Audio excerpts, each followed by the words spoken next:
Hello, कैसे हैं सब लोग।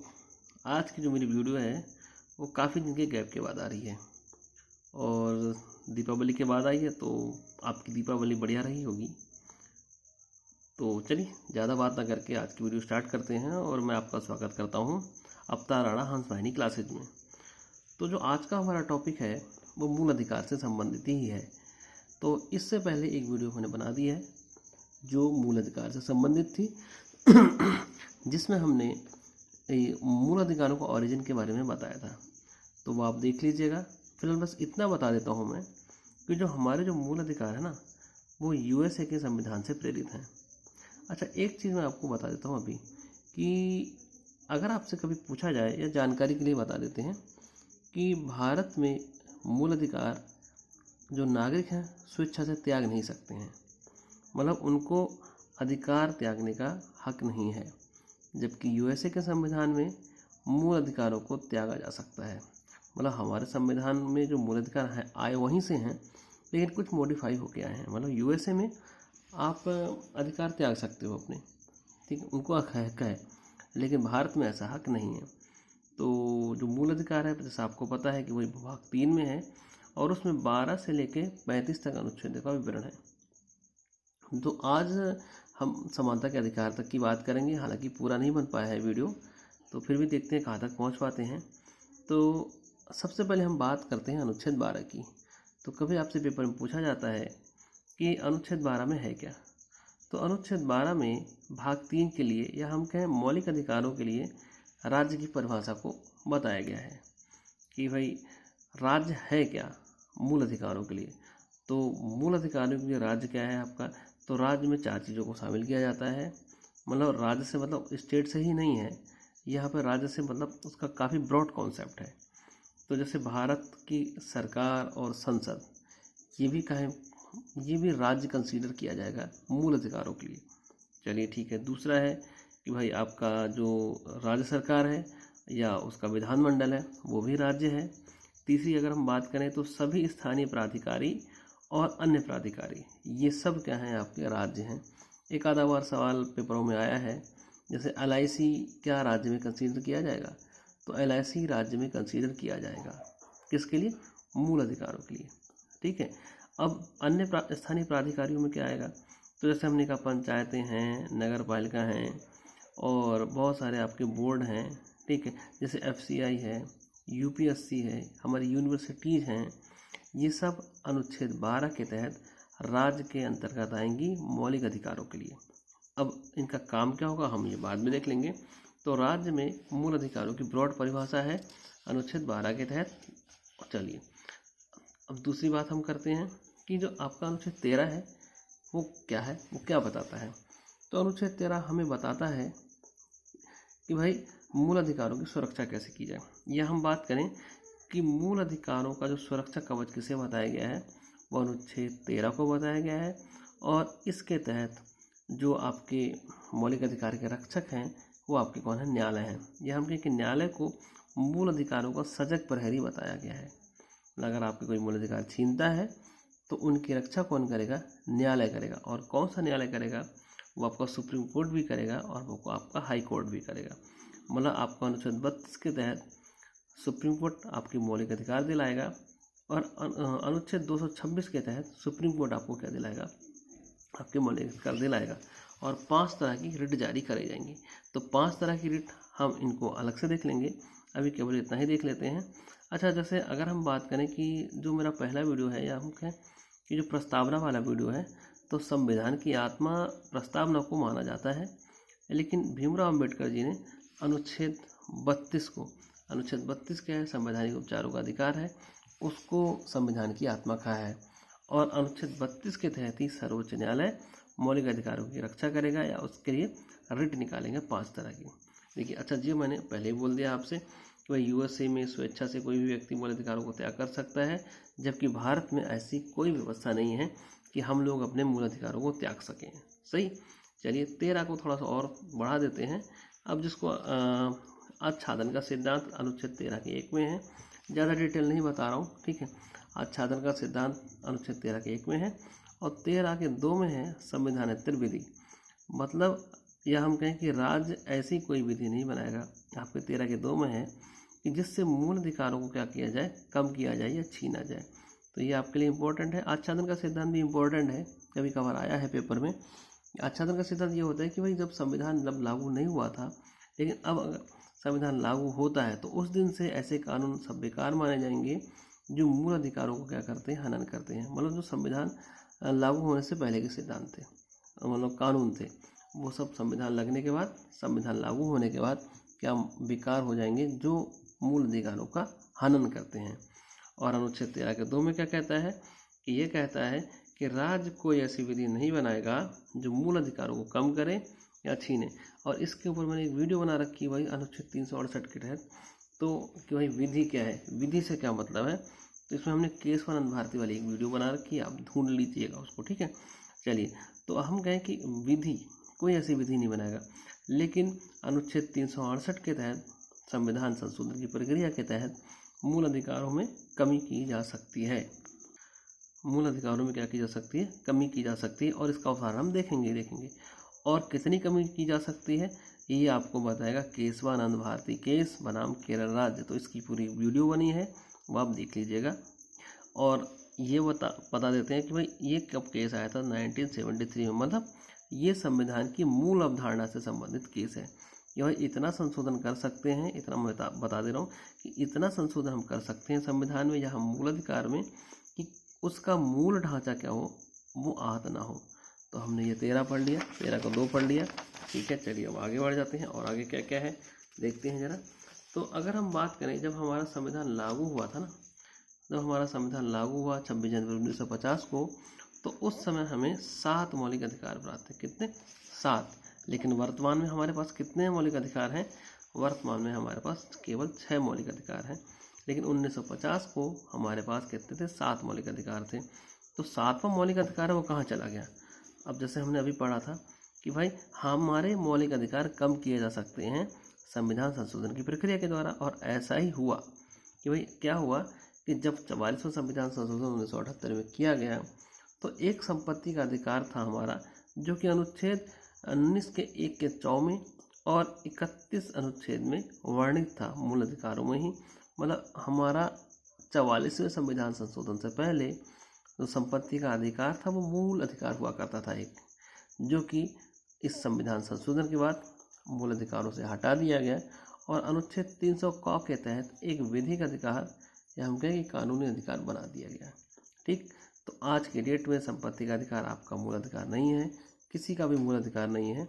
वो एक कौन सा अधिकार है? वो एक आपका कानूनी अधिकार है, विधिक अधिकार है, अनुच्छेद 300 के क के तहत। काफ़ी बार आया है पेपर में कि भाई अब आपका जो संपत्ति का अधिकार है वो कहाँ चला गया। तो इसलिए हमारे पास कितने अधिकार बचे? केवल 6 बचे हैं। ठीक, चलिए 6 बचे हैं, तो देख लेते हैं ज़रा उनको जल्दी से कि वो हैं कौन कौन से। एक बार लिस्ट देख लेते हैं, फिर उनको अलग अलग हम पढ़ेंगे भी। तो पहला है भाई हमारा समानता का अधिकार। तो इसमें 14 अनुच्छेद से लेकर 18 अनुच्छेद तक विस्तार है, जिसका मैंने थंबनेल बना रखा है, लेकिन मैं पूरा नहीं बता पाऊंगा इस बार। ठीक है, मैं आपको अगले वीडियो में पूरे आपके समानता के अधिकार बता दूंगा। तो पहला है समानता का अधिकार, दूसरा है स्वतंत्रता का अधिकार जो 1922 अनुच्छेद में है और तीसरा है शोषण के विरुद्ध अधिकार जो 23 और 24 है। चौथा है धार्मिक स्वतंत्रता 25 से 28 और पांचवा है शिक्षा एवं संस्कृति, यह हमका संस्कृति तथा शिक्षा संबंधी अधिकार जो कि आपके 29 से 30 तक है। और संवैधानिक उपचारों का अधिकार जो कि अनुच्छेद 32 है, जिसे भीमराव अम्बेडकर जी ने क्या कहा है? संविधान की आत्मा कहा है। ठीक है, चलिए अब हम बात करते हैं सबसे पहले समानता के अधिकार की। राइट टू इक्वलिटी जो हमारा भाई थंबनेल था वीडियो का। तो राइट टू इक्वलिटी बहुत ही ज़रूरी है आपको पढ़ना या समझना। ठीक है, पढ़ना तो है ही, समझना भी बड़ा ज़रूरी है। तो समानता का अधिकार या राइट टू इक्वलिटी है, इसमें 14 से लेकर 18 तक अनुच्छेद में इसको बताया गया है। तो सबसे पहले हम अनुच्छेद 14 की बात कर लेते हैं, जिसमें कहा गया है कि राज्य किसी भी व्यक्ति को ठीक है विधि के समक्ष समान और विधियों का समान संरक्षण क्या करेगा? प्रदान करेगा। यह उससे वंचित नहीं करेगा। मतलब सबको क्या करेगा? मतलब कानून की नज़र में क्या होंगे? सब समान होंगे और सबको समान संरक्षण दिया जाएगा। तो विधि के समक्ष समता है क्या? मतलब कानून की नज़र में समक्ष सब क्या है? समान है। या हम इसको विधि का शासन भी कहते हैं। देखिए यहाँ से देखो मैंने खींच कर आया कि ये आपका विधि के समक्षमता कहाँ से प्रेरित है, तो यह भी ब्रिटेन से प्रेरित। आपको अगर समझना पड़ेगा, अगर आपसे बोला जाता है कि विधि का शासन हमारे यहाँ है या विधि के समक्ष जो समानता है वो कौन से संविधान से प्रेरित है, तो वो ब्रिटेन के संविधान से प्रेरित है। और ये एक कैसी, ये थोड़ा अब डिटेल हो गया, थोड़ा सा गहरा चला गया सवाल, कि एक नकारात्मक प्रकृति का है ये, ठीक है। मतलब इसकी अवधारणा आपकी कौन सी है, नकारात्मक है, जबकि विधियों का समान संरक्षण आपका क्या है, सकारात्मक अवधारणा है। तो याद रखना है कि ये नकारात्मक अवधारणा है और ये कौन सी है आपकी, सकारात्मक। मतलब इसमें ये पॉजिटिव भी है और ये निगेटिव टाइप है थोड़ा सा। और ये विधियों का समान संरक्षण, मतलब विधि सबको क्या करेगा, संरक्षण देगी, ये कानून सबको संरक्षण प्रदान करेगा, ये भाई अमेरिका के संविधान से प्रेरित है। और ये क्या कहलाता है, सकारात्मक लक्षण कहलाता है।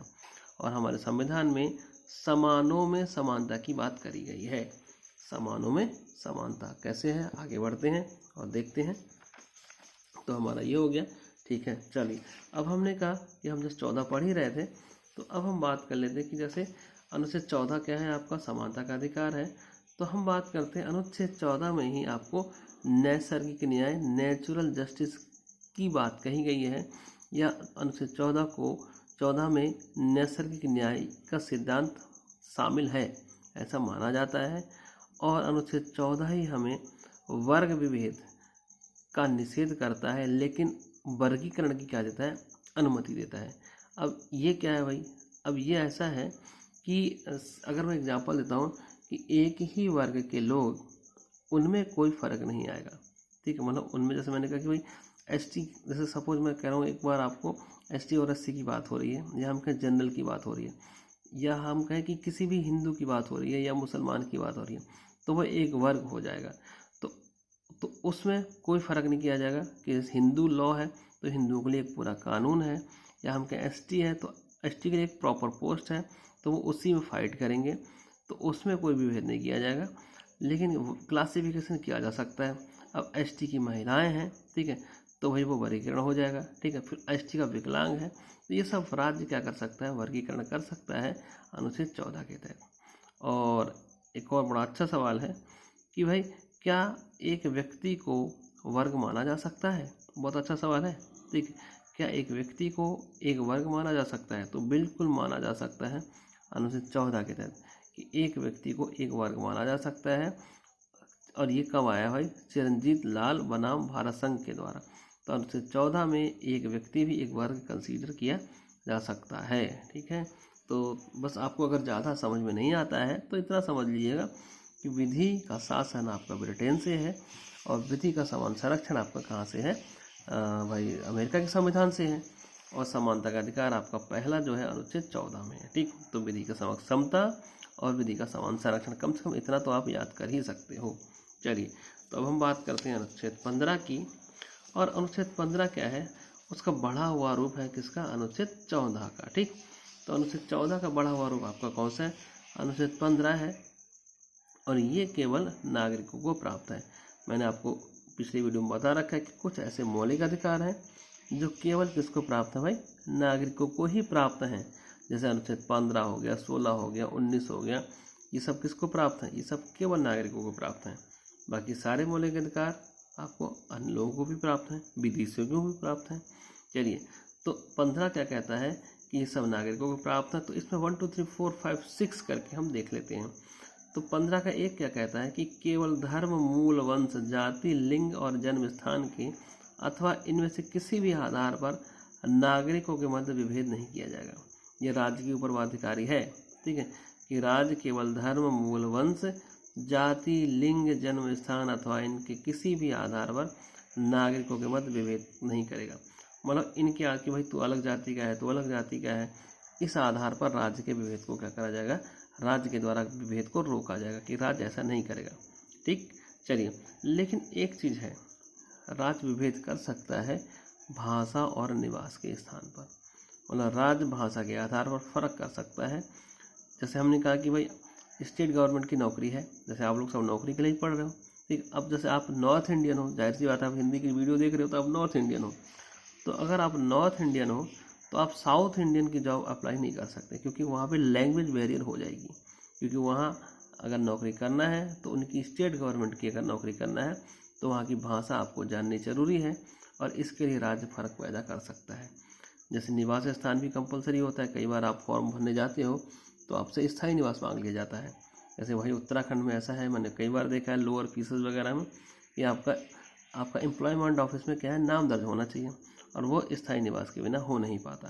तो ये क्या है, यही राज्य विभेद कर रहा है कि भाई निवास स्थान और भाषा को क्या कर सकता है, वो कंपलसरी मांग सकता है, बाकी और चीज़ों में विभेद नहीं करेगा। ठीक है, आई होप थोड़ा समझ में आया हो गया। चलिए अब 15 का 2 बात करते हैं। और 15 का 2 क्या कहता है कि यह राज्य तथा व्यक्ति दोनों के ऊपर बाध्यकारी है कि दोनों भेदभाव नहीं करेंगे। मतलब पहला वाला 15 का 1 था कि राज्य कोई भेदभाव नहीं करेगा, जबकि 15 का 2 क्या कहता है कि राज्य और व्यक्ति कोई भेदभाव नहीं करने वाला, कोई नहीं करेगा भाई। ठीक, तो इसमें है क्या, तो इसमें ऐसा कह रहा है कि भाई कोई दुकानें हैं या सार्वजनिक भोजनालय, होटल, ठीक है, दुकानें हैं, होटल है, पार्क है, मनोरंजन का जो पार्क है, स्थल है, तो वहाँ पर क्या है कि वो कोई भेदभाव नहीं होगा। मतलब प्रवेश को लेकर है, ये प्रवेश को लेकर कि वहाँ पे जाने से आप किसी को रोक नहीं सकते। ठीक है, क्योंकि वो सबके लिए है। तो वहाँ पर क्या है, आप प्रवेश कर भाई आप दुकानों में आप जा सकते हो। ऐसा नहीं कि भाई इस जाति का उस दुकान में जाएगा और इस जाति का उस दुकान में नहीं जाएगा, या हम कहें कि भाई पुरुष जाएगा महिला नहीं जाएगी। तो ये सब क्या है, ये सब रोकता है 15 का 2। तो ये व्यक्तियों के भी खिलाफ है। ठीक है, और दूसरी बात कि राज्य पोषित अगर कोई कुआं है, तालाब है, स्नान का घाट है, सड़क है या सार्वजनिक मेले वगैरह हैं, तो उन सब पर हर कोई जा सकता है। मतलब किसी को जाने की जाति आति के आधार पर मनाही नहीं होगी। भाई इस जाति का मेला लगा है, या इस जाति का ये घाट है, इस जाति का ये तालाब है, या इस जाति के लोग यहाँ से पानी पिएंगे। तो ये क्या है, ये भाई विरोध करता है कौन, अनुच्छेद 15 का 2। क्योंकि भारत के लोगों ने ऐसा बहुत झेला है कि कौन सी जाति का क्या क्या उपयोग करेगा चीज़ों को। ठीक है, चलिए तो 15 का 2 हो गया हमारा। अब 15 का 3 देख लेते हैं। 15 का 3 हमारे लिए क्या स्पेशल चीज़ लाता है। तो जो 15 का 3 है ना, ठीक है, ये क्या कहता है कि राज्य है ना बहुत अच्छा है, आरक्षण जैसी बात आने लगी। अब राज्य को स्त्री और बालकों के लिए विशेष प्रावधान करने का क्या है, अधिकार दिया गया है। कौन से अनुच्छेद के 15 के 3, मतलब महिलाओं और बालकों के लिए वो एक विशेष व्यवस्था कर सकता है।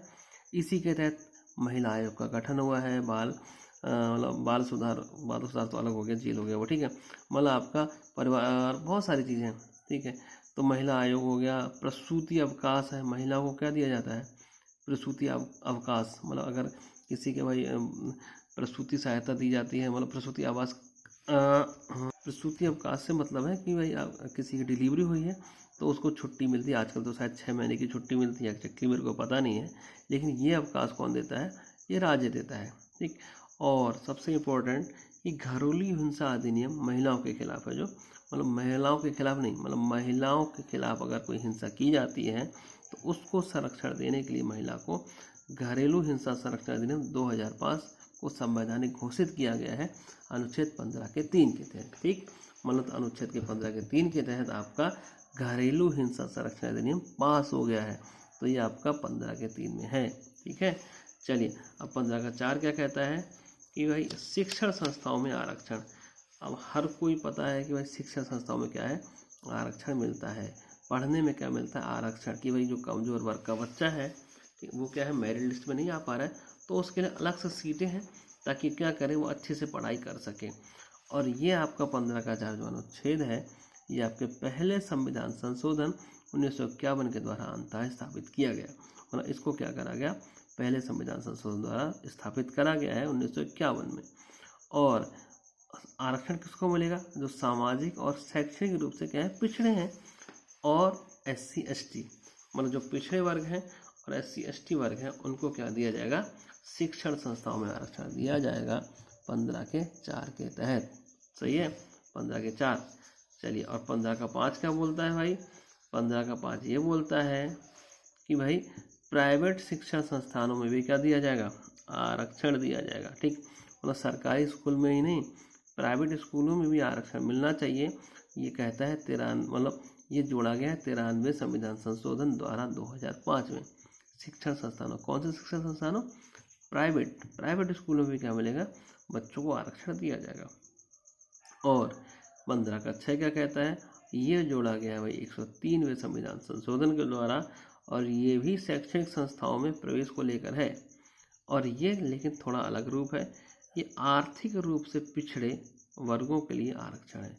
मतलब आरक्षण 10% उनको मिला है जो आर्थिक रूप से क्या होगा, कमज़ोर होगा, गरीब बच्चों के लिए। ठीक है, जैसे एक फिल्म आप देखना कभी हिंदी मीडियम, तो उसमें यही शायद दिखाया है कि वो अमीर रहता है लेकिन उसको एडमिशन नहीं मिलता है स्कूल में, दिल्ली के किसी स्कूल में, तो वो क्या बन जाता है, वो गरीब में चला जाता है। मतलब वो गरीब का रोल अदा करता है ताकि उसकी बच्ची क्या कर सके, गरीबी का कोटा उठा सके।